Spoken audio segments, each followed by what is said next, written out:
살면서 소원이 있었는데 그 소원이 뭐냐면 교회에서 집까지 걸어가는 거였어요. 그게 한 9km 정도 되는데 언젠간 한번 교회까지 걸어가리라. 그래서 지난 12월 달에 걸었어요. 너무너무 걸을 수 있었다는 게, 또 땅을 밟을 수 있었다는 게 참 감사했고, 또 하나 소원이 로키 산맥을 며칠 동안 백패킹을 하리라.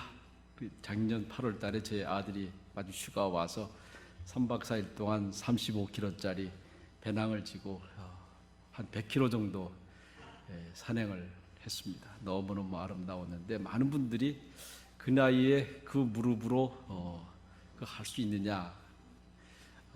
근데 제가 늘 하는 말이 있어요. 인생은 한 번 죽지 두 번 죽지 않는다.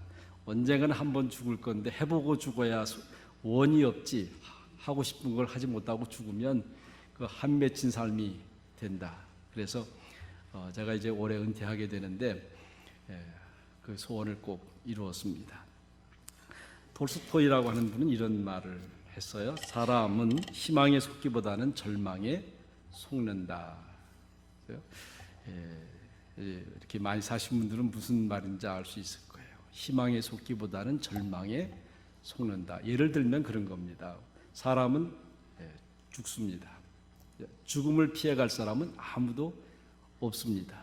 그런데 죽음이라고 하는 감옥에 자기를 집어넣고 두려워한다는 거예요. 그렇죠?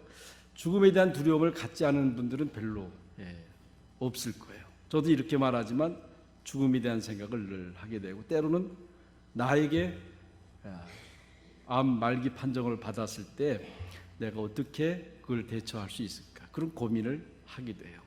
저희 성도들 가운데서도 정말 젊지만 마지막을 아름답게 보내는 분들이 굉장히 많이 있었습니다. 그분들을 볼 때마다 목사가 저들보다 부끄럽지 않게 마지막을 맞이할 수 있어야 되는데 내가 그렇게 할 수 있을까? 저도 모르게 조금 그런 죽음이라는 절망 앞에서 이렇게 두려워할 때가 있다고 하는 것입니다. 여러분, 대들기를 우리가 고민하면서 산다는 것은 참 어리석은 일 아닙니까? 어떤 인간의 한계가 내 마음에 안 든다고 해서 절망할 필요는 없다고 하는 것입니다. 그럼에도 불구하고 사람들은 자기가 미리 만들어 놓은 그런 틀 속에 자기를 가둬놓고 스스로 절망한다고 하는 것입니다. 근데 우리 그리스도인들은 좀 다르지 않습니까?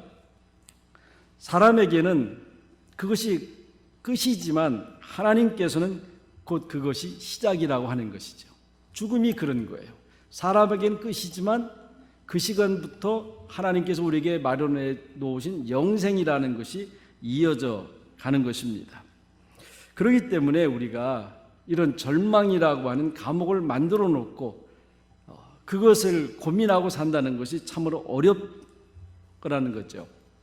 미국의 커뮤니케이션 학자인 폴 스톨츠라고 하는 교수는 굉장히 상식적인 얘기 같지만 아주 중요한 이야기를 합니다. 그것은 바로 위기 대처 능력이라고 하는 거예요. 지금에 살아가는 우리에게는 위기 대처 능력이 굉장히 중요한 시대다. 옛날에는 우리 IQ, 초등학교 시절에는 IQ 조사를 했지 않습니까? 그래서 IQ가 높은 아이들을 굉장히 부러워했어요. 저는 IQ가 낮았는지 모르지만 지금도 저희 집사람이 가끔 놀려요. IQ가 80 나왔거든요. 그래서 80밖에 안 되는 당신 뭐 그런다고요.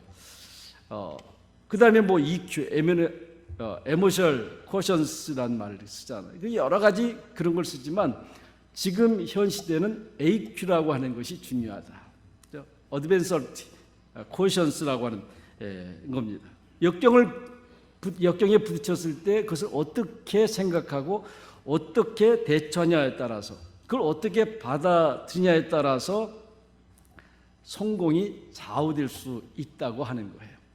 아마 그래도 조금이라도 작은 성공이라고 하신 분들은 이게 참 중요한 거구나 하는 것을 깨달을 생각이 됩니다. 그래서 이분이 하시는 말씀이 위기를 당했을 때에 세 가지의 종류의 사람들이 있다는 거예요. 첫 번째가 쿼러. 다시 말하면 위기를 당했을 때 그것을 포기하는 사람들. 쿼러. 나는 아무것도 할 수 없는 사람, 그냥 절망한다는 거죠. 두 번째가 캠퍼라고 합니다. 캠퍼. 우리 캠퍼가 뭐예요? 텐트 안에 들어가는 사람들. 캠퍼이죠. 다시 말하면 어려움이 닥쳤을 때 숨어버리는 거죠. 그걸 피해버리는 거예요. 우리도 가끔 성경에 기도할 때 하나님은 우리에게 감당할 밖에 시험을 주시지 않는다. 피할 길을 내신다 그러는데. 그래서 그런 단어를 써서 피해가는 것을 우리는 잘하는 것처럼 생각한단 말이죠. 그런데 이 세 번째 사람이 중요해요. 클라이머. 등산하는 사람, 산을 타는 사람. 도전하는 거예요. 여러분, 이 땅에서 우리가 닥치는 위기는 우리로 하여금 그것을 도전하도록 하나님이 주시는 선물이에요. 선물입니다. 그러니까 그 선물을 포기하지 마세요. 이 성경에 나오는 많은 분들은 대개 보면 클라이머예요. 특별히 저는 야곱 같은 사람, 저는 정말 좋아요. 이분은 포기하지 않잖아요. 자기 외삼촌 집안 라반이 자기를 착취할 때도 어떻게 해서라도 그걸 뚫고 나가지 않습니까? 마지막에 야복강을 건널 때 자기의 문제가 하나님 앞에 해결되지 않으니까 어떻게 해요? 끝까지 다리를 붙들고 나에게 축복해 주지 않으면 놓지 않겠다고 다리를 부러뜨려 가면서도 하나님과 관계 속에서 그 문제를 해결해 나가지 않습니까? 어쩌면 오늘 이 시대에 살아가는 사람들에게는 바로 이 클라이머 같은 야곱과 같은 그런 사람이라고 할 수 있습니다. 여러분, 우리 신앙은 성경에 근거하지 않습니까? 그런데 그 신앙은 바로 성경에 나오는 아브라함이 믿음의 기초고 뿌리예요. 그래서 우리가 믿음의 조상이라고 말하지 않습니까? 이 신앙을 이어받은 사람이 신약의 바울이에요. 그래서 바울의 로마서를 보면 믿음으로 말미암아 의롭게 함을 얻느니라. 이것이 믿음의 뿌리예요. 믿음으로 말미암아 의롭다 함을 얻는다. 그러니까 의로운 사람이 되어지는 게 아니에요. 우리는 아무리 노력을 해도 아무리 수고를 해도 절대로 우리는 의로운 사람이 될 수가 없습니다. 어쩌면 하면 할수록 더 문제가 드러나요. 여러분, 교회에서도 봉사하는 분들 있잖아요. 봉사를 안 하는 분들은 드러나지 않아요. 구설수에도 올라가지 않습니다. 그러나 교회에서 드러나고 구설수에 오르는 사람도 누구예요? 열심히 일하는 사람들이에요. 열심히 일하는 사람들. 이게 우리 신앙도 똑같은 거예요. 내가 의로운 사람이 되려고 하면 할수록 노력하면 할수록 우리는 내가 죄인이고 부족한 사람이라는 게 자꾸 드러나게 될 수밖에 없어요. 그래서 이 바울의 신앙은 그게 아니라 의롭게 되는 것은 믿음으로 되는 것이지. 그걸 얘기해요. 두 번째는 하박국 2장 4절에 이런 말씀이 있습니다. 의인은 그 믿음으로 말미암아 살리라. 의인은 그 믿음으로 말미암아 살리라. 이 이야기가 무슨 얘기예요? 하박국 시대에 이스라엘이 굉장히 어려웠어요. 정말 의인을 찾아볼 수가 별로 없을. 그러니까 세상과 야합하고 세상과 함께 살아가는 사람들은 많았지만 정말 의인으로 살아가려고 하는 사람 많지 않을 때 이분이 이런 얘기예요. 의인은 믿음으로 말미암아 살리라. 믿음이라고 하는 단어는 현실적인 단어가 아니잖아요. 이 믿음이라고 하는 단어는 미래적 의미를 내포하고 있는 단어예요. 다시 말하면 의인은 과거를 보고 현재를 보고 살아가는 사람이 아니라 미래에 되어질 그 약속을 가지고 오늘 살아가는 사람. 오늘 살아가는 사람. 옛날에 우리 부모님들이 그걸 보여줬어요. 자식이 잘 되는 꿈을 가지고 그 꿈이 있기 때문에 그 수고를 고생을 마다하지 않고 해요. 이게 믿음 아닙니까? 근데 지금 세대는 점점 현세주의적이에요. 그래서 신앙의 근거는 두 가지예요. 믿음으로 말미암아 의롭게 되는 거고, 의인은 믿음으로 말미암아 사는 것이라고 하는 것이 기독교인의 신앙의 뿌리고 근거인 것입니다. 다시 아브라함의 얘기로 돌아가 보면 우리가 잘 아는 창세기 12장 1절에 그러잖아요. 아브라함이 갈 바를 알지 못하고 친척 본토 아비 집을 떠났다 그랬어요. 여러분, 캐나다에 오신 것이 갈 바를 알지 못하고 오신 겁니까? 아니면 이 땅을 알고 오셨어요? 그냥 집을 떠나다가 방랑하다 보니까 캐나다 여기 밴쿠버에 정착했습니까? 아니면 밴쿠버라고 하는 캐나다라는 땅을 정해놓고 오셨어요? 거의 다가 사실은 미리 연구도 하고 생각도 하고 여기 가면 내가 어떤 삶을 살아갈 것인지 고민도 해보고 다 되게 그렇게 했을 거예요. 그런데 아브라함은 그렇지 않았잖아요. 나중에 짐을 보따리를 쌓아서 떠나서 한참 가다 보니까 그 다음에 하나님이 약속해 주는 거예요. 이게 신앙이 아니에요. 내가 계획해서가 아니라 가다 보니까 그 머무른 그 땅이 하나님이 약속의 땅이라고 말씀해 주는 것 아닙니까? 이 신앙이라는 거예요. 두 가지 약속을 해줘요. 축복을 해주는데 하나는 땅에 대한 약속이에요. 땅에 대한 약속.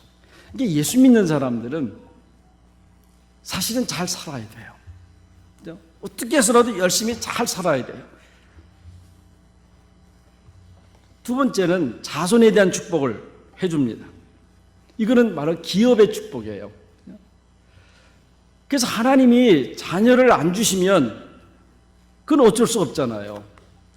그렇지만 우리가 일부러 제한하면 안 된다는 거예요. 왜냐하면 하나님이 우리에게 그런 약속을 주셨기 때문에. 그래서 저는 교회에서 우리 청년이 주례해달라고 부탁하면 꼭 약속하는 게 하나 있어요. 대답 잘 안 해요, 요새 청년들은요. 이게 저도 고집이 세갖고 대답할 때까지 제가 주례해준다는 말 안 해요. 결국 셋을 낳든 넷을 낳든 하나를 낳든 대답을 하잖아요. 목사님, 그럼 제가 셋 낳겠습니다. 그러면 내가 주례해주지. 어떤 친구는 제가 그 약속을 잊어먹었어요. 주례하다 보니까 생각이 나서 바로 앞에다 세워놓고 물었어요. 그랬더니 대답을 안 해요. 그럼 나 안 해, 주례. 여러분, 하나님이 주신 축복이에요. 그러니까 땅에 대한 축복과 자손에 대한 축복. 땅에 대한 축복은 당대의 축복입니다. 그리고 자손에 대한 축복은 영혼의 축복이에요. 이렇게 해서 갈 바를 알지 못하고 갔는데 하나님이 축복의 약속을 해줘요. 그런데 어떻게 했어요? 흉년이 들어서 배가 고프고 어려우니까 애굽으로 가요. 자, 우리는 그때 퀘스천을 하게 돼요. 하나님이 이 땅을 축복의 땅으로, 약속의 땅으로 약속해 주셨는데 거기서 어떻게 해서라도 붙어 있지 왜 그걸 마다하고 애굽으로 갔습니까? 이럴 때 우리는 무슨 질문을 하겠어요? 아브라함이 믿음이 없는 건가? 아브라함이 믿음이 없는 건가? 아니에요. 믿음이 약해진 거예요. 여러분, 믿음이 없는 거하고 믿음이 약해진 거하고는 다른 거예요. 대개 우리는 믿음이 약해진 걸 믿음이 없는 거라고 생각할 때가 많아요. 그러니까 믿음이 약해지니까 어떤 현상이 벌어져요? 자기 아내가 참 예뻤어요. 애굽왕이 탐을 내서 달라고 그러니까 내 아내라고 그러면 어떻게 해요? 내 아내는 죽이고 자기를 죽이고 빼앗아 갈까 봐 누이라고 속이잖아요. 이게 믿음이 약해진 거예요. 두 번째는 뭐예요? 10년 뒤에 자식을 주겠다고, 아들을 주겠다고 했음에도 불구하고 어떻게 해요? 10년을 기다리지 못하고 결혼해서 이스마엘을 얻잖아요. 여러분, 이런 현상들은 믿음이 없는 게 아니라 믿음이 약해지는 거예요. 그래서 믿음이 있는지 없는지 불분명할 때는 우리는 이렇게 불신앙적으로 행동할 수 있다고 하는 거죠. 그렇지만 하나님이 아브라함에 대한 계획은 변하지를 않아요. 이게 중요한 거예요. 여러분, 하나님이 나를 향해서 가지고 있는 계획은 변하지 않는다고 하는 사실을 어떤 경우라도 확신할 수 있길 바라요. 절대로 변하지 않습니다. 이런 믿음이 약해져서 방황하고 있는 아브라함을 하나님은 부르세요. 여러분 부르실 때 저는 막 큰 소리로 안 불렀을 것 같아요. 막 역정을 내면서 부르지 않았을 것 같아요. 그냥 정말 속은 내는 아브라함아, 아브라함아, 너 지금 어디서 무엇하고 있느냐, 그렇게 부르셨을 것 같아요. 여러분 이 아브라함, 하나님의 아브라함을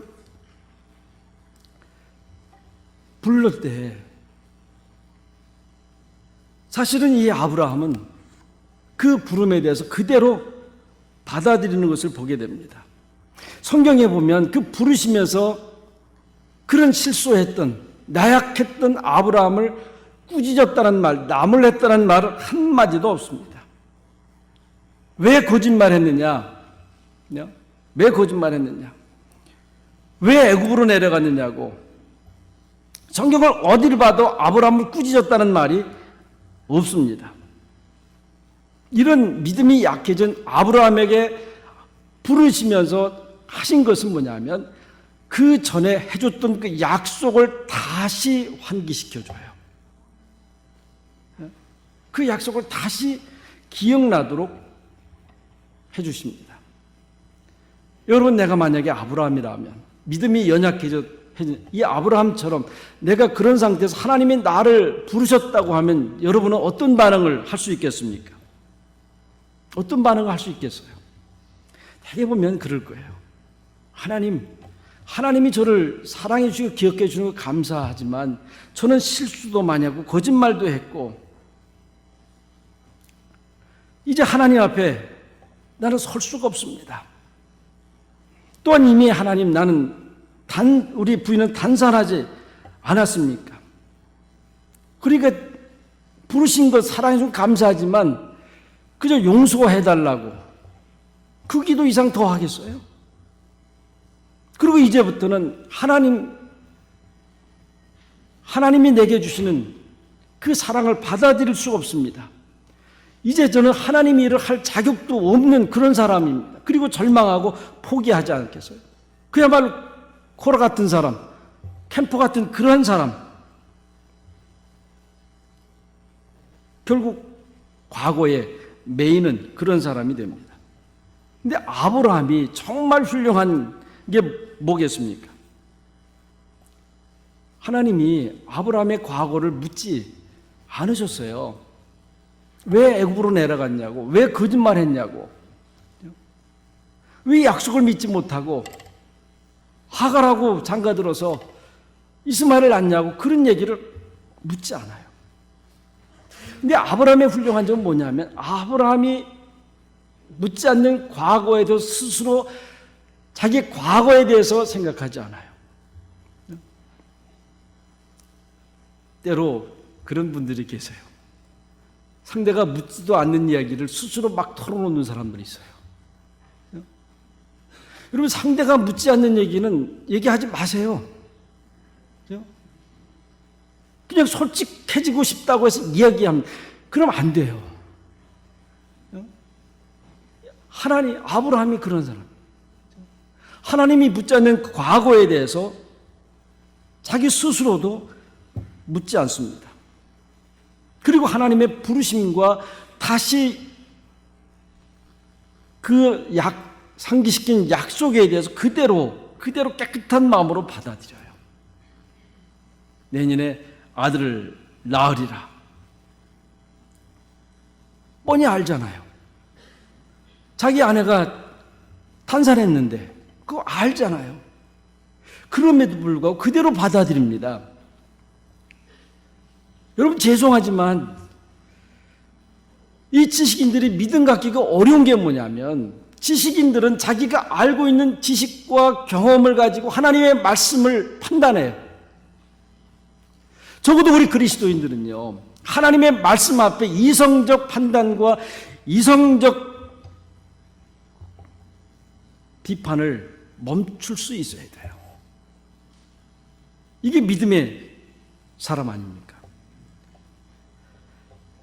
믿음으로 말미암아 의롭다 여겼다는 뜻이 무엇입니까? 그 과거를 묻지 않는 거예요. 과거를 덮어주는 거예요.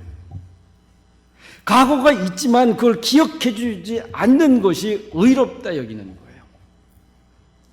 우리는 가끔 잘못 생각할 때가 있어요. 저 사람을 사랑하기 때문에 저 사람의 단점을 얘기해 주고 지적해 주고 고치게 해 주고. 여러분, 그렇게 한다고 그게 달라지던가요? 억감정만 생기지 않는 거예요. 의롭다 여김을 해주는 건요, 과거를 덮어주는 거예요.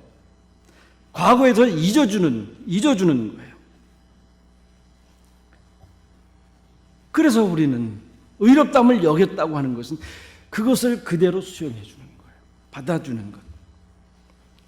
그렇기 때문에 우리는요, 나에 대한 과거도 묻지 마세요. 그리고 상대에 대한 과거도 물어서는 안 되는 것입니다. 우리는 과거를 물어서 그 과거를 다시 되씹으면서 비판하고 그거에 의해서 또 절망하지 않습니까? 의롭다 여긴다고 하는 것은 그렇게 하지 않는다는 거예요. 그냥 지금 오늘 주시는 그 말씀을 그대로 받아들이는 거예요. 그대로 받아들이는 거. 내가 이 교회에 오기 전에 어떤 일을 했든지 간에, 어떤 말을, 어떤 행위를 했든지 간에 오늘 이 시간에 주시는 그 말씀을 그대로 하나님의 약속으로 축복으로 받아들이는 것, 그것이 바로 의롭다 여기는 거예요. 바로 하나님이 아브라함에게 하신 그런 말씀인 것입니다. 여러분, 우리에게 정말 좋은 교훈을 주는 말씀이 탕자의 비유 아닙니까? 하나님 수십 번 수백 번 들어서 무슨 얘기인지 다 아실 거예요.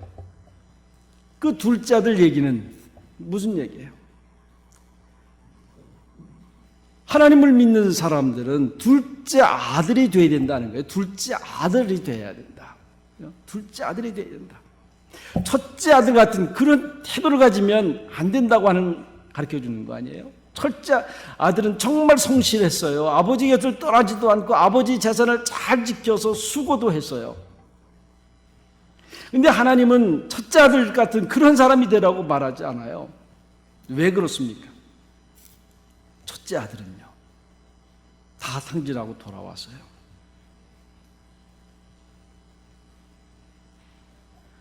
아버지가 비록 내가 아버지 재산을 탕진하고 거지가 돼서 돌아왔지만 나를 사랑한다는 사실을 알아요.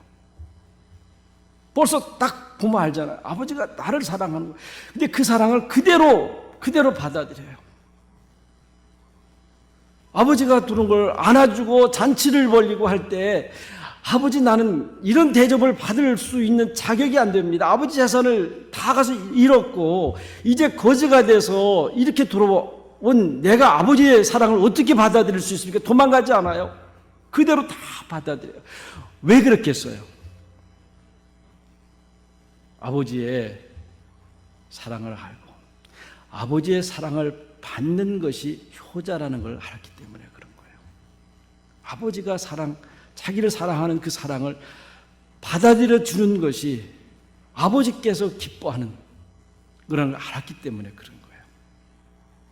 성경은 우리에게 그런 아들이 되라는 거예요.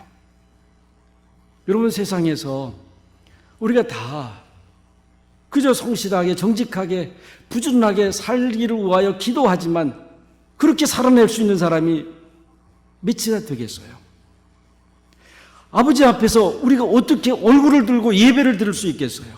어떻게 떳떳하게 머리를 들고 아버지 집에 아버지 전에 나타날 수 있겠어요?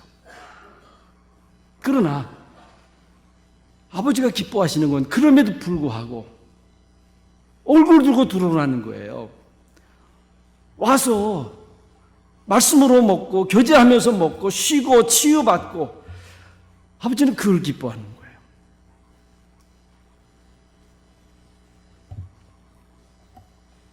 여러분, 사랑이라는 것이 무엇입니까? 사랑은 뭐라 그랬어요? 허다한 죄를 덮는다고 그랬잖아요.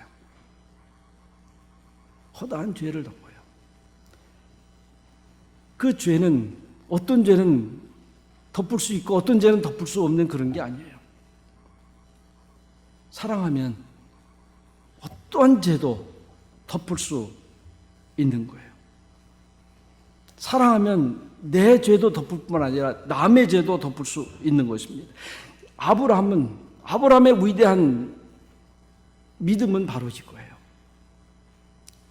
하나님의 사랑 앞에 자기가 자기의 죄를 덮어요. 하나님은 바로 아브라함은 그런 하나님의 사랑을 믿었습니다. 여러분, 그 믿음이 바로 기적을 만드는 거예요. 기적을 만드는 거예요. 그리고 모든 믿는 자의 표본이 됐습니다. 교회에서 많이 쓰는 단어 가운데 하나가 회개라는 단어 아니에요.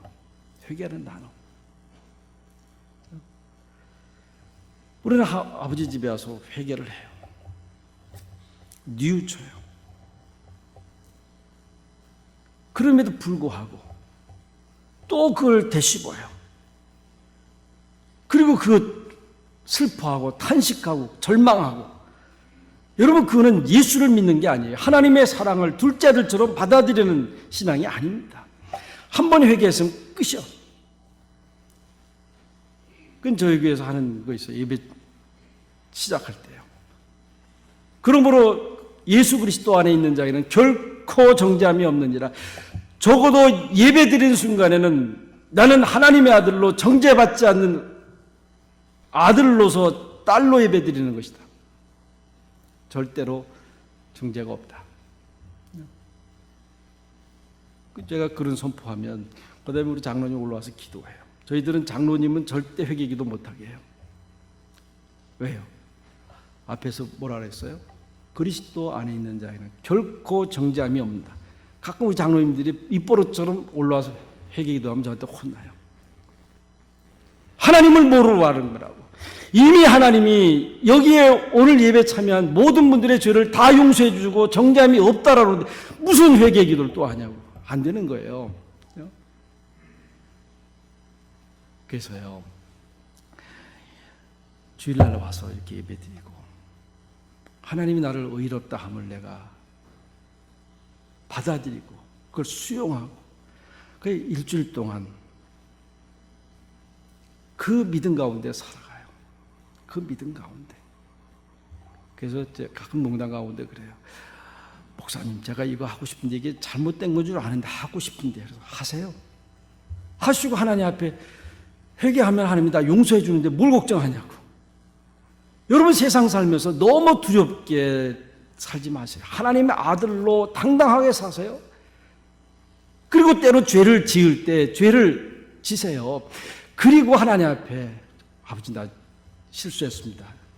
의도적으로 죄를 짓는 건 아니지만요, 그런 떳떳함이 우리 그리스도인들에게 있어야 된다는 거예요. 아브라함이 하나님의 사랑을, 의롭다 하신 그 말씀을 그대로 받아들이고 다시 시작하는 것처럼 그 순간이 뭐예요? 새 사람이 되는 순간이에요. 과거에 매어있는, 현실에 매어있는 사람들이 아니라 순간에 새 사람이에요.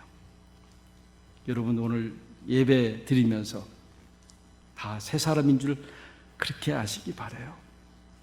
과거에 매있는 사람들이 아닙니다. 바로 하나님은 이것을 믿음의 의로 여겼다 그랬어요. 오늘 이 시간 주시는 하나님의 말씀, 그 약속을 믿는 그 믿음 앞에서 이제 우리는 다시 순종하는 거예요. 다시 믿음을 살려서 살아갈 거예요. 그런 모습을 보고 하나님은 의롭다라고 하시고, 그리고 지난 과거를 도말해 주시고, 그런 사람을 다시 미래와 그 약속을 확인해 줘요. 그래서 예수 믿는 사람들은 과거에 매여서 과거를 보고 살아가는 사람이 아니라 미래 약속을 믿고 오늘 살아가는 사람. 여러분, 그런 사람들은 꿈이 있잖아요. 소망이 있잖아요. 어떤 어려움도 능히 클라이머처럼 이겨갈 수 있어요. 이겨갈 수 있어요. 그런 당당한 그리스도인이 될 수 있기를 바라요. 비겁하지 마십시다. 그런 승리하는 주의 성도들이 되시기를 바랍니다. 기도하겠습니다.